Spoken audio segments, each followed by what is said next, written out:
Um, as a very small child, I remember very vividly how he would milk the cow, he would make cheese. One of our main traditions was that every Sunday we went to my grandparents' house up at the top of Hernandez in Castro Street. And it didn't matter what time you came in, as long as you came in on a Sunday. And every Sunday morning, one of the sisters, being my mother or one of her sisters, would come early and start a pot of beans and rice and cook a chicken, a meatloaf, whatever, big salad.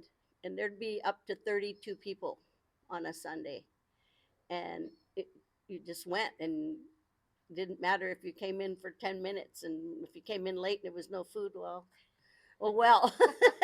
and there wasn't a, and there was always music, and there wasn't enough room at the dining room table for everyone, but we had a table in the back of the kitchen and in the front of the kitchen on the porch, and so everybody scattered out, and then there was always piles of dishes to be washed because there was no dishwasher. And the kids would run around, and my grandmother had a rose garden, and we had fruit trees, Animals. animals. My grandfather grew practically everything that we ate. Oh, we had a cow, we had a goat, we had chickens, we had rabbits, we had Pigs. we had pigs, we had a lamb, um, and he had apricot trees, peach trees, um, Orange. orange and lemon trees, and he built rabbit cages under the fruit trees. And everybody in the family would save their vegetable scraps for the rabbits, so they fertilized the trees, and we grew up with the most beautiful fruit ever. There's Yes. still several trees on that same property, And and and they ate the rabbits. we ate rabbit, And they ate the goats. and And we they ate ate the pigs. and then we And they had a ate the cows. slaughter. We had a slaughter every year, which our cousin Chris mentioned last night. Do you remember the slaughter? Do we remember the slaughter? So everybody would come over, and then they'd shoot a cow and gut it, and they'd have big kettle pots, very Mexican traditional way of doing things, and they would have the big copper kettle with the fire burning under it, and they'd make carnitas, and they'd do the intestines, and then they would get the lining of the stomach and make menudo, and I mean it was a big deal. But I remember as a small child being terrified when that day came. And my grandfather used to fill up grocery bags because all his kids used to spend the summers there while our moms worked. And he would fill up grocery bags with everything he grew. We had squash, we had tomatoes, we had berries, we had watermelons. I mean, he provided for everyone. Is that about 2 acres, maybe? I would say it was about an acre and a half, and it went from Ida down to the corner of Hernandez and Castro. He kind of used the vacant lot next to it, which wasn't theirs, but they let him kind of let the cows out there. They had a bull out there one time, I remember. Mm-hmm. That And was we had really scary. ducks too, and we had a peacock. Yes. And at night the peacock would go ah, and then I don't know if anybody knows the story of the Llorona, the woman. It's a Mexican folk story, and Ghost story. about a woman who lost her baby, and she would cry at night looking for her baby. And I used to hear that peacock and scare the heck out of me, thinking it was the Llorona looking for her baby. And It was mean too. It was mean. It would chase you and try to protect you. yeah. Yes. So we had a lot of animals and a lot of wonderful food.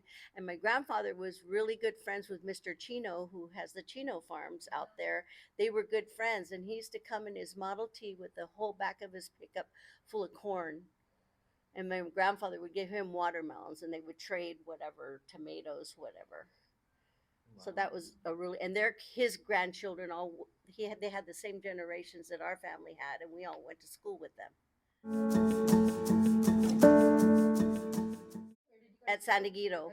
And so my father, her father, my uncles, most of them graduated from San Diego High School, and they were athletes.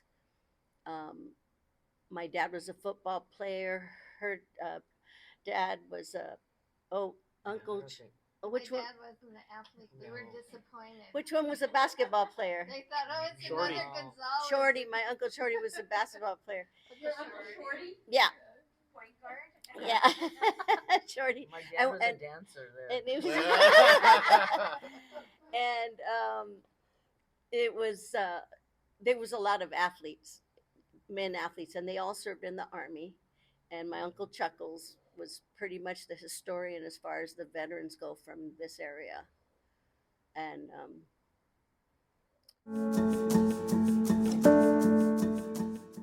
Well, I just remember growing up walking. My mom never drove, so we would walk over there to my grandma's house She lived on Ida.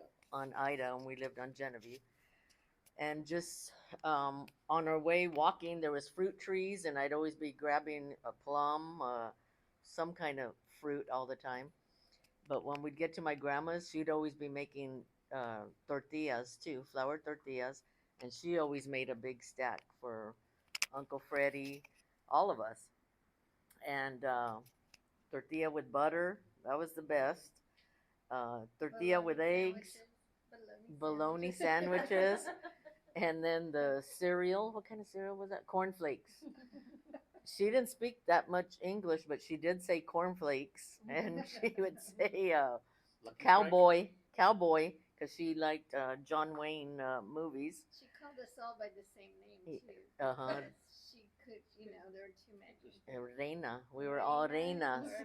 You're all Uh-huh. I never Yeah. I never knew that one. Yeah. Even the guys, she called the No, all the girls. boys reinas. right. Right. Like my dad was Chuckles. One of his friends, the Hernandez, oh my gosh, what was his name? Dee Dee's dad.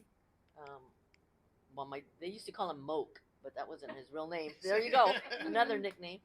But he named my dad Chuckles. I'm not sure. I think it was a dancer, because my dad used to love to dance. He did win an award at San Diego, and we have a really cool picture of him dancing.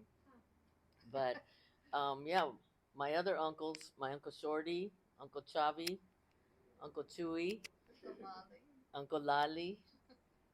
The girls really didn't have Lali. Goki. Birdie. My nickname is Birdie. My Babo. sister's name Babo. is Chunky. But her name's Helen. Bebo, yeah. She was married. Turo, Hawk. Come on, guys, help me Chicho out. Pico and Mole. Chicho Gigi. Pico and Mole. Pirulo. Filudo. My brothers. Danny, I'm David, Gijo and and Pico Janice. and my Mole are my brothers. You know where this came from? So I was gonna step in and say, so a lot of them were made up, maybe for the way they looked. Some of them the way they acted. Some of them were from their names were natural nicknames, like Arturo would be Turo.